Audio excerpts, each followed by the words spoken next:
नमस्कार, आप सुन रहे हैं जेके न्यूज़ नेटवर्क और अब तक की कुछ खास खबरों के साथ मैं हूं आपके सामने प्रभा शर्मा। झारखंड के 3 मेडिकल कॉलेजों में नामांकन पर रोक मामले में सुप्रीम कोर्ट ने झारखंड के अफसरों को फटकार लगाई। जस्टिस नागेश्वर राव की कोर्ट ने कहा, झारखंड में छात्रों के भविष्यों से खिलवाड़ हो रहा है। वर्ष 2019 में राज्य के मुख्य सचिव और स्वास्थ्य विभाग के प्रधान सचिव ने शपथ पत्र दायर कर कहा था कि 3 माह में सभी कमियां दूर हो जाएंगी, पर कमियां आज भी वैसी ही हैं। झारखंड के अफसरों ने गलत शपथ पत्र दायर किया। सुप्रीम कोर्ट ने कहा था कि कमियां दूर नहीं हुई तो मानहानि का केस चलेगा। जब मेडिकल कॉलेजों में इंफ्रास्ट्रक्चर की सुविधाएं ही नहीं है तो वहां मेडिकल छात्र कैसे पढ़ेंगे? फिर कोर्ट ने फैसला सुरक्षित रख लिया। झारखंड में हेमंत सोरेन सरकार की कैबिनेट का शुक्रवार को दूसरा विस्तार होगा। पूर्व मंत्री हाजी हुसैन अंसारी के बेटे हफीजुल हसन मंत्री पद की शपथ लेंगे। मुख्यमंत्री की अनुशंसा पर राज्यपाल द्रौपदी मुर्मू ने उन्हें शपथ दिलाने के प्रस्ताव पर मंजूरी दे दी है। शपथ ग्रहण समारोह 12 बजे राजभवन के बिरसा मंडप में होगा। राज्य में 15 साल के बाद ऐसा हो रहा है कि जब बिना विधायकी जीते हफीजुल हसन मंत्री बन रहे हैं। इससे पहले 2006 में मधुकोड़ा सरकार में भानु प्रताप शाही के पिता हेमेंद्र प्रताप देहाती को बिना चुनाव लड़े ही मंत्री बनाया गया था। 29 दिसंबर 2019 को मुख्यमंत्री हेमंत सोरेन के साथ कांग्रेस के 2 और राजद के 1 मंत्री ने शपथ ली थी। इसके बाद 28 जनवरी 2020 को पहला मंत्रिमंडल विस्तार हुआ। इसमें झामुमो के 5 और कांग्रेस के 2 मंत्रियों ने शपथ ली थी।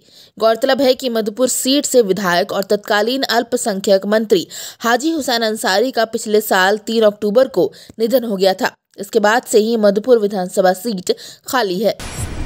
राजधानी में 17 दिसंबर से आंदोलन कर रहे 1600 संविदा कर्मियों को अवधि विस्तार नहीं मिलेगा।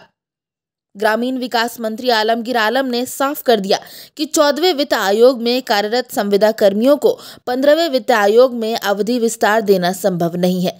हालांकि उन्हें 15वें वित्त आयोग के तहत संविदा पर रखे जाने के दौरान अनुभव के आधार पर मौका मिलेगा।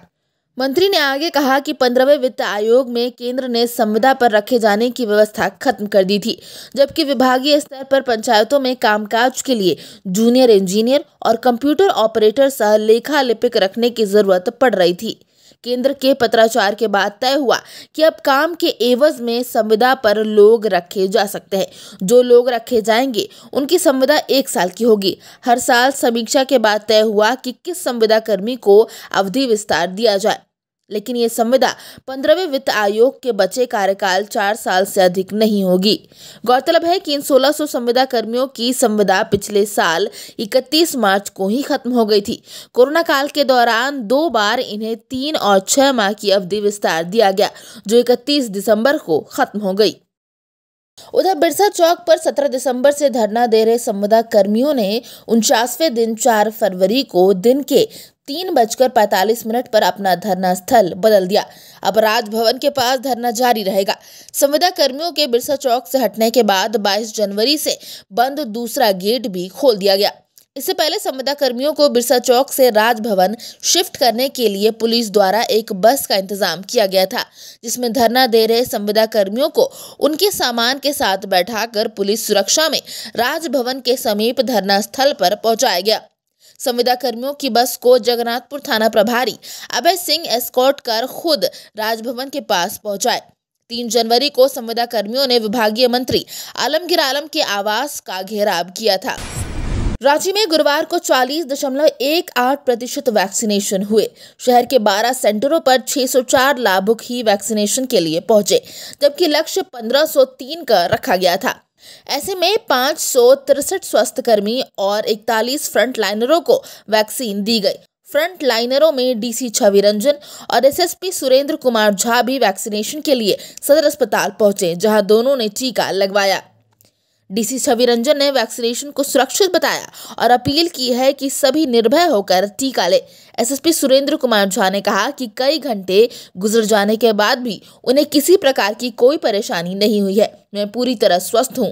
कोरोना वॉरियर्स बेफिक्र होकर वैक्सीन लें, ताकि पूरी सुरक्षा के साथ वे लोगों की सेवा कर पाए। तो ये थी अब तक की कुछ खास खबरें। दिन भर की ऐसी अपडेट्स के लिए बने रहिए हमारे साथ जेके न्यूज़ नेटवर्क।